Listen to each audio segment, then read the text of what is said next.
What is up? This is Food and Philosophy, episode 14. It's another Ike's Day. So I was totally craving a pesto pizza. So I just got number 61. Sometimes I'm vegetarian, which is mushrooms, pesto, provolone, artichoke hearts, and I added marinara and sriracha to it. So it's like a pizza, but it's not. I got it on sourdough. Mm. Straight up, this is not just better than almost every single pizza I've ever had in my life. Not every, but almost every. But it's also way freaking cheaper. Dude, this is so good.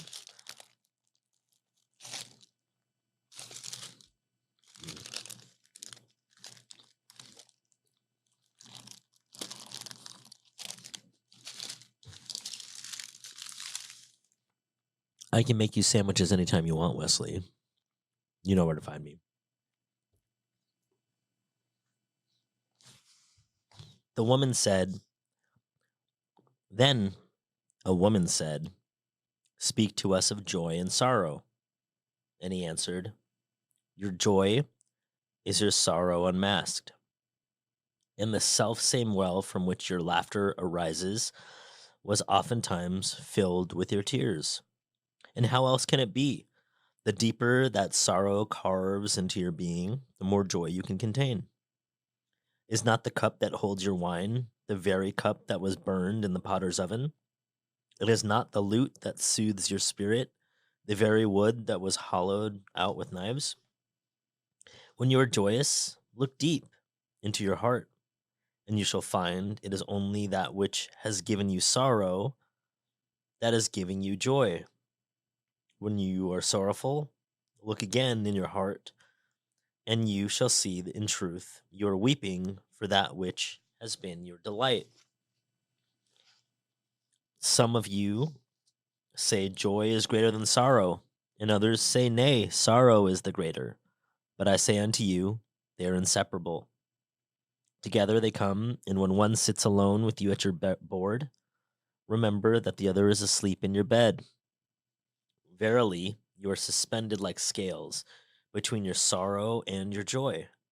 Only when you are empty are you at standstill and balanced. When the treasure keeper lifts you to weigh his gold and his silver, needs must your joy or your sorrows rise or fall. Speak to us of joy and sorrow. Our relationships to the things that produce our meaning, which produce our emotions, that's what makes something joyful or sorrowful. These judgments of our experiences cause us to simultaneously feel and experience both sides of the emotion, oftentimes simultaneously. If it makes us feel good, it's because we're comparing it to the same times that we felt bad. And when it makes us feel bad, it is mostly due to the absence of something that makes us feel good.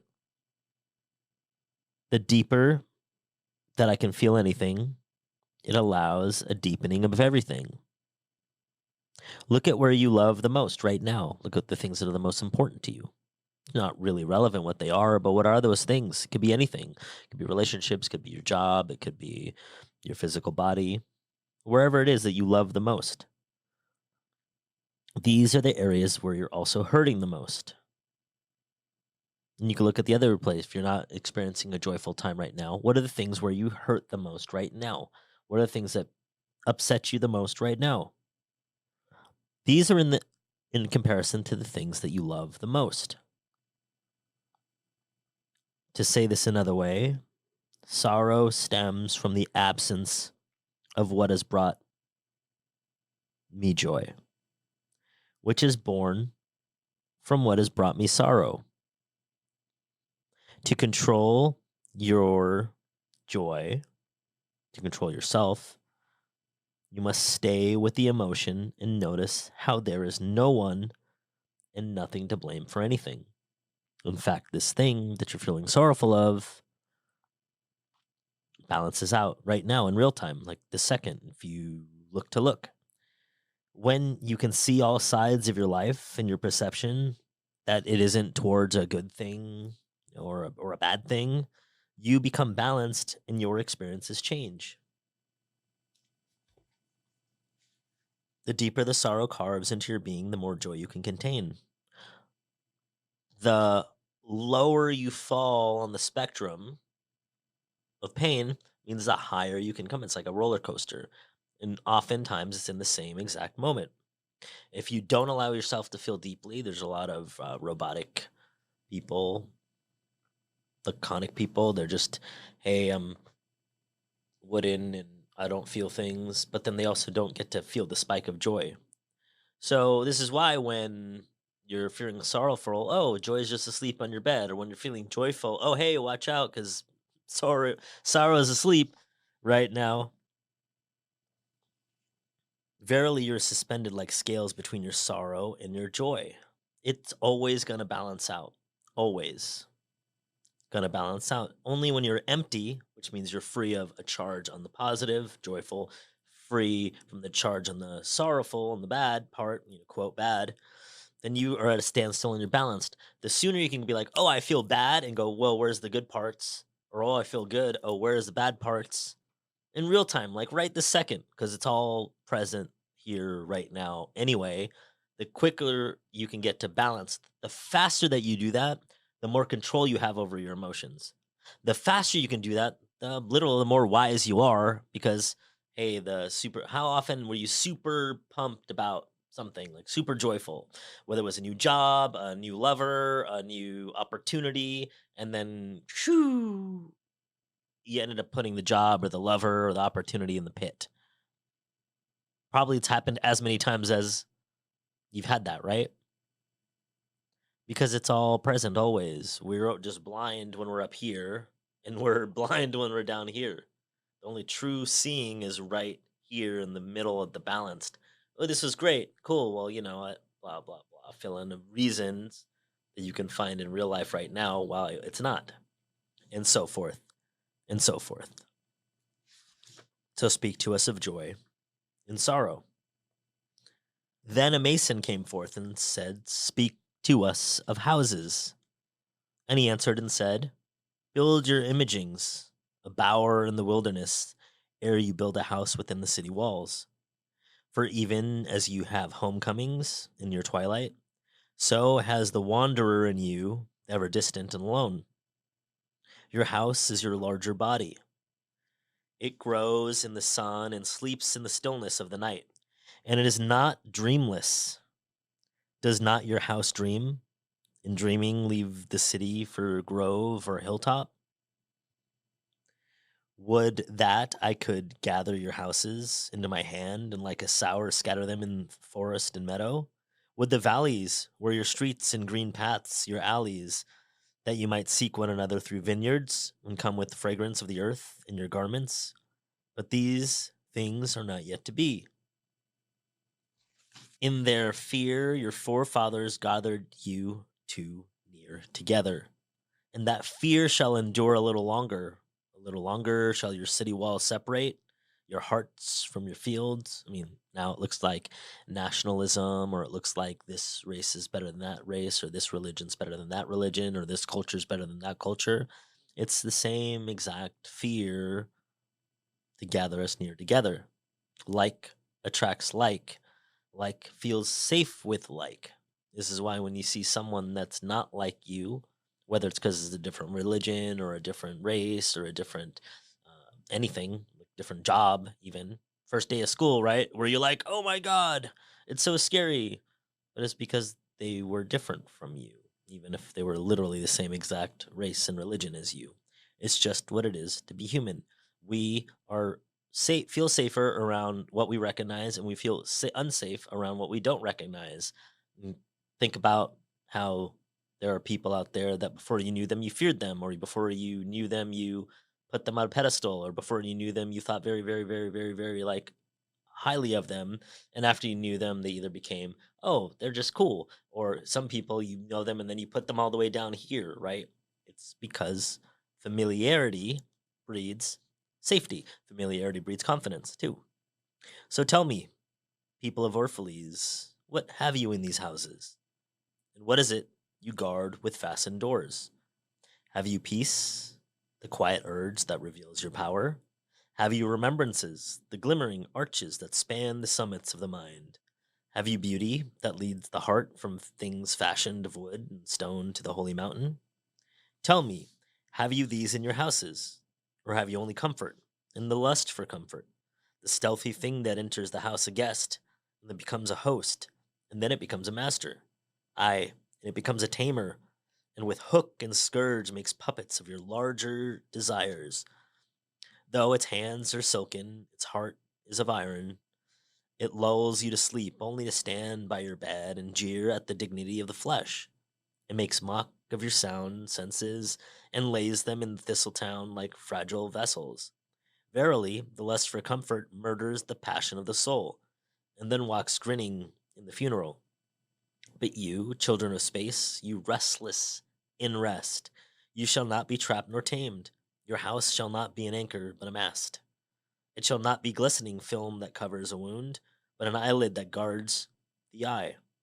You shall not fold your wings that you may pass through doors, nor bend your heads that they strike not against the ceiling, nor fear the breath lest walls should crack and fall down.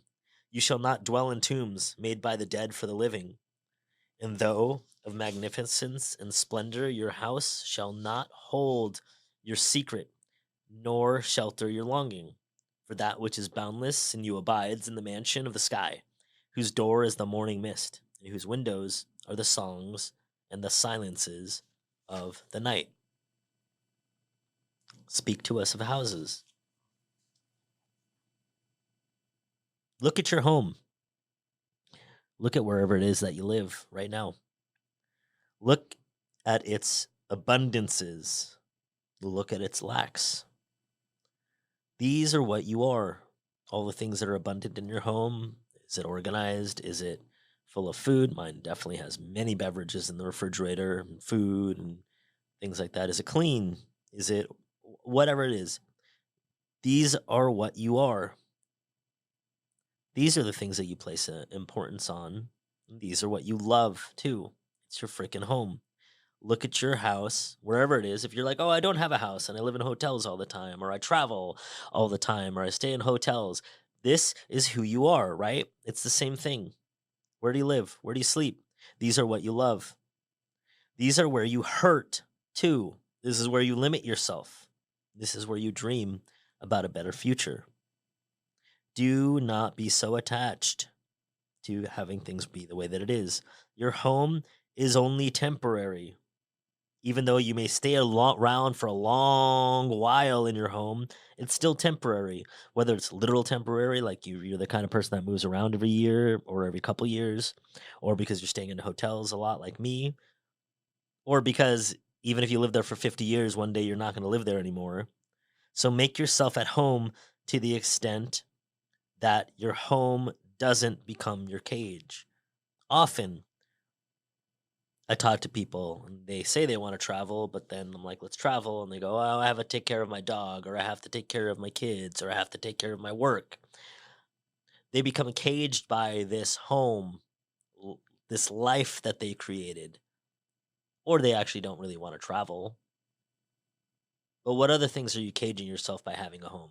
Would you like to travel, but you can't because your mortgage is too expensive, or you would like to live in a certain city, but you can't afford to live in that city, so you live in a city that's less than that city, but kind of close to it, but not really it that city. Where is it that you're making your home your cage?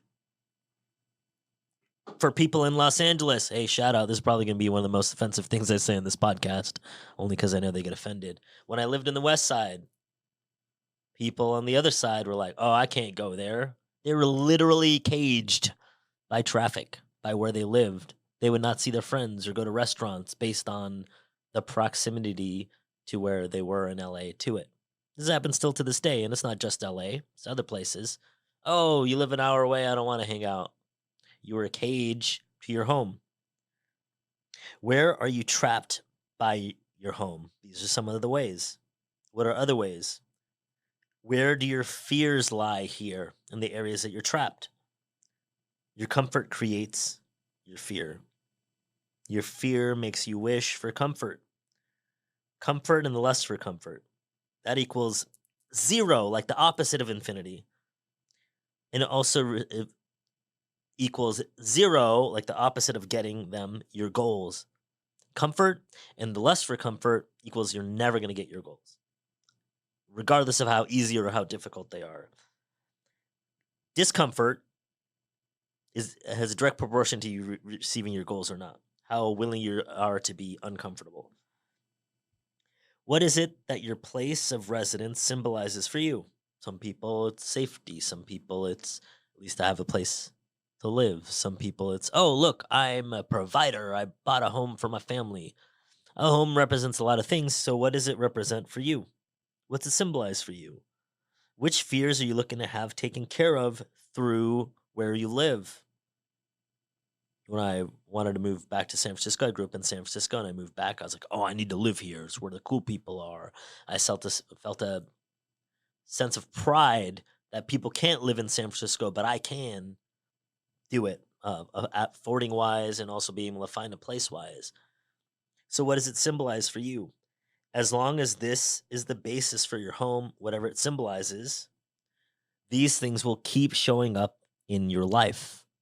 If your home needs to be a sense of safety, you're going to continuously feel not safe until you work on the symptom or the reason why you're not feeling safe. If your home is, oh, I need an investment, or you're told, oh no, the American dream is a home, you're going to continuously not experience that investment working, not experiencing that being the American dream working, because you're like, oh, if I do X, I'm going to get a result, when that's not true. You need to feel different, and it doesn't matter what you have. You can have no home and feel safe. You can have no home and feel like you're creating the American dream, because it's not about the home here in this example.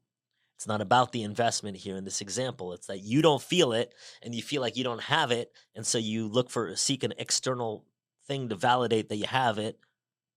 But what turns out is it's not going to do that even when you get there.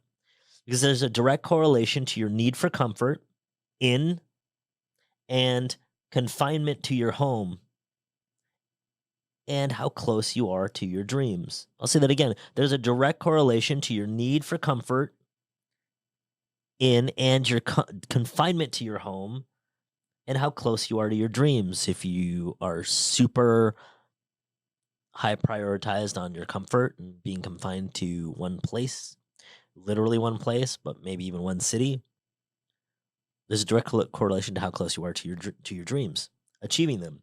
You are a product of the infinite, and you are confining yourself to a freaking fool's limit, not just to yourself, but for other people, but everyone you come in contact with by being confined by your home.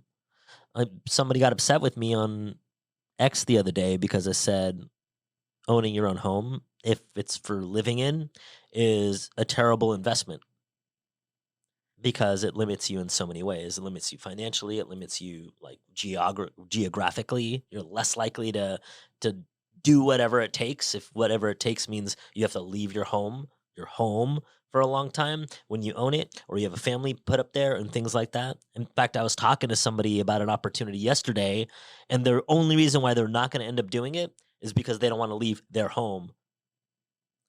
That's not necessarily bad that they don't want to leave their home, but it is when you don't go for your dreams in order to stay at home.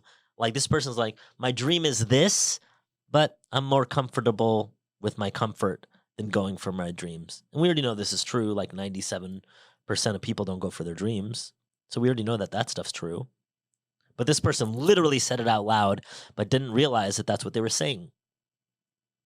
So you are a product of the infinite, and confining yourself to like square foot limits, not just yourself, but everyone you come in contact with, because then they're like, oh, this person limits themselves, so it's okay that I limit themselves. When I come around people, likely they don't experience some of that, oh, that guy limits himself. Oh, I should do the same thing. Right? They're likely guy, God, this guy does whatever he wants whenever he wants. And that is going to help unlimit them to the extent that they can see that in themselves. But if I was like, yeah, I just stayed in my home for like 350 days this year and didn't go anywhere barely and barely went towards my dreams, then other people that are going to come in contact with you are going to be likely the same and not be inspired to move forward. Not that it's your job to inspire anybody, but just keep in mind, you not only limit yourself, you limit other people too through your actions. Your taming helps tame others. You like literally help tame other people, similar to whatever your beliefs are about, let's see, like religion or politics or culture or even diet and exercise. Like you flock together with similar people that are similar to you. And if you're very rigid in your comfortableness and wanting to be comfortable, you actually help tame everybody else and corral them all up into the same circles that they would be. And nobody is stretching. You're literally helping tame the world. And your domestication, it stifles the wildest dreams in yourself. And it stifles the wildest dreams in others too, for all the reasons I just stated. No matter how extravagant your home is, B, no matter how extravagant your home becomes, doesn't matter. You get the hugest mansion on the block, build some $100 million underground compound, whatever. The things we are attempting to hide from the world or keep at bay or keep away from us will always find a way to seep into our home. It always find a way to seep into our life, and it'll always find a way to seep into our world.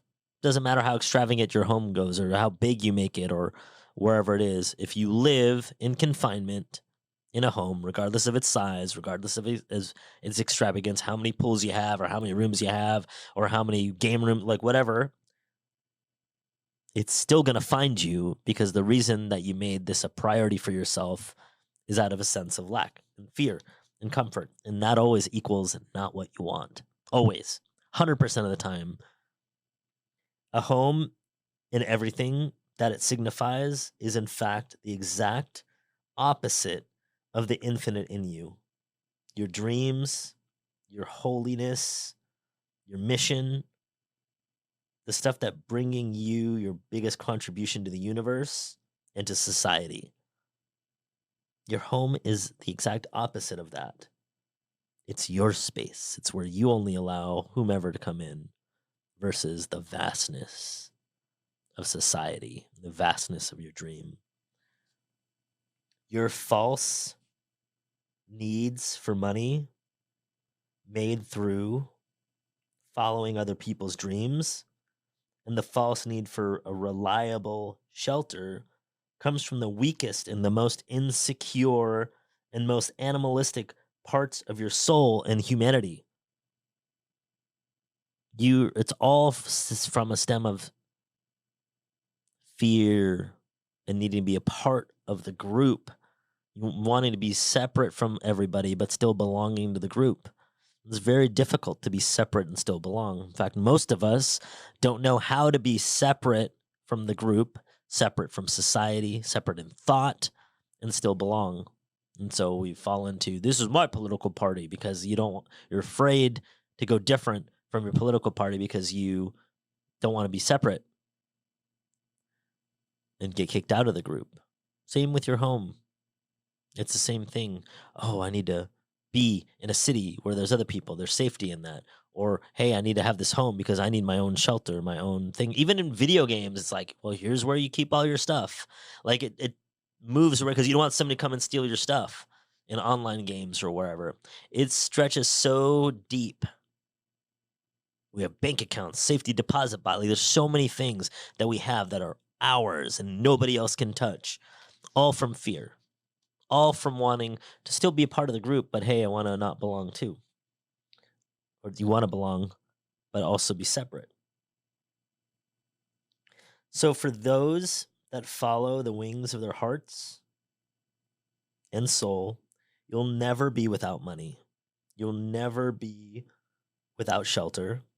And you'll never have a longing for anything. This is the irony in the home. I was blessed that when I was sleeping in the warehouse without power, and in the back of people's businesses, in the back of a van that I didn't own, and worrying about money or worrying about food, I wasn't necessarily worried about money, worried about eating. I was blessed that I was able to realize that as long as I was following what I would like to be following, what I wanted to be doing, things were good, like felt good. People fed me. I had places to live. And all the times I was, oh, I suck. And oh my God, I can't believe this. And I wasn't that like, I made it a problem that I was sleeping on floors. I made it a problem that I could only afford to eat like one time a day, like $3 a day, sometimes less, sometimes a little bit more if somebody fed me. Life was worse when it was that. So I'll say this last part again. For those that follow your wings of your heart and your soul, you will never be without money. You'll never be without shelter. You'll never be without food and anything else for long. You might be one day without food, one day without shelter, or a few days, but it's not for a long time. I went from not having food, not having a place to stay for 9 months, no power, sleeping on the floors, sleeping in the back of a warehouse without power, eating cereal without milk, eating canned chili that was not heated up because I didn't have a microwave and I didn't have power. I did that for 9 months. And since then, whew, my gosh, have you seen my life? So it's if you follow your heart and your soul, you will not need for long. You might need for short, but you're not going to need for long. Let's go to these questions. Where does Ike live now? Oh, I go between Phoenix, San Diego, San Francisco currently. Somebody mentioned sacrifice for greatness. Now, it's not necessarily a sacrifice because if you're following what you love, there's no sacrifice there. It may appear to be sacrifice, like it might look like from somebody else on the outside, but I never once thought I was sacrificing myself by eating a can of chili that was cold or pulling a box of cereal and eating it without milk, like eating it like popcorn, like out of the bag. It never once felt like a sacrifice to me. Now, somebody on the outside, like, you slept on the floor for how long? You used your freaking t-shirt as a pillow and your jacket as a blanket for how long? It never felt like I was making a sacrifice at all. It definitely freaking sucked. I'm not saying it was great, but I never felt like I was sacrificing X for Y. No, I was moving towards what it was that I wanted. And the cost of that was not having money. The cost some in like look, when I started Ike's too, like I had Ike's and I was not homeless when I opened up Ike's, but there wasn't any sacrifice there. Showed up to work and I had no money and I could only afford to eat at Ike's, which luckily for me is such a great restaurant. And so, but there wasn't any sacrifice there for me. Was it easy? Hell no, it wasn't easy, but there was no sacrifice. It was just the cost of moving towards what I wanted. Yeah, I didn't make that much money for like 2.5 years. So I wouldn't necessarily say it's a sacrifice. It's what I wanted to do. Which is why in the end, I ended up getting paid for like 3 years worth of work because it's what I wanted to do. Thanks for all the support, guys. Let me see if there's any other questions here. All right. I don't think there's any other questions. It doesn't matter. Remember this always. Does not matter when it's only a matter of time. Your well-being, your well-being is your greatest contribution to humanity. No exceptions ever.